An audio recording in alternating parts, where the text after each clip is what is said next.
அஸ்ஸலாமு அலைக்கும் வரஹ்மத்துல்லாஹி வபரகாத்துஹு. Welcome to Tamil Islamic remedy. இன்னைக்கு நம்ம வீடியோல ஒரு துவாவை பத்தி தான் பார்க்க போறோம். இந்த ஒரு சின்ன துவா நமக்கு இம்மையோட வெற்றிக்கும் மறுமையோட வெற்றிக்கும் காரணமா இருக்கும்.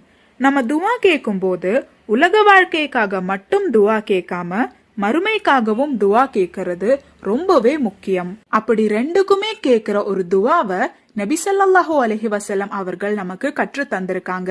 ஒரு முறை ஒரு சஹாபி நபி ஸல்லல்லாஹு அலைஹி வஸல்லம் அவர்கள் கிட்ட, யா ரசூலுல்லாஹ், அல்லாஹ்விடத்துல நாம துவா கேட்கும் போது எதை துவா கேட்கணும்னு கேட்டிருந்தாரு. அப்போ நபி ஸல்லல்லாஹு அலைஹி வஸல்லம் அவர்கள் இந்த துவாவை அந்த சஹாபிக்கு கற்று கொடுத்தாங்க.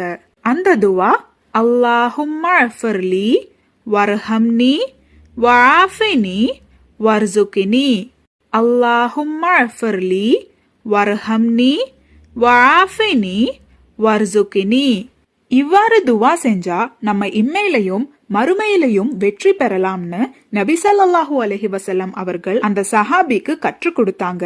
இந்த துவாவோட அர்த்தம், யா அல்லாஹ், என்னை மன்னிப்பாயாக, என் மீது கருணை காட்டுவாயாக, எனக்கு ஆரோக்கியத்தை தந்து அருள் புரிந்து என் வாழ்க்கையில் ரிஸ்கை பொழிவாயாக.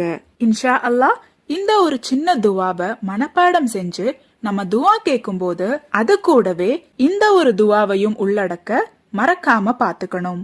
ஏன்னா உலக வாழ்க்கைன்றது நமக்கு நிரந்தரம் கிடையாது.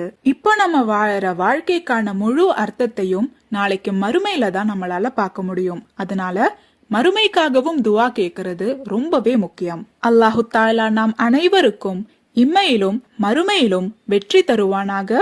ஆமீன்.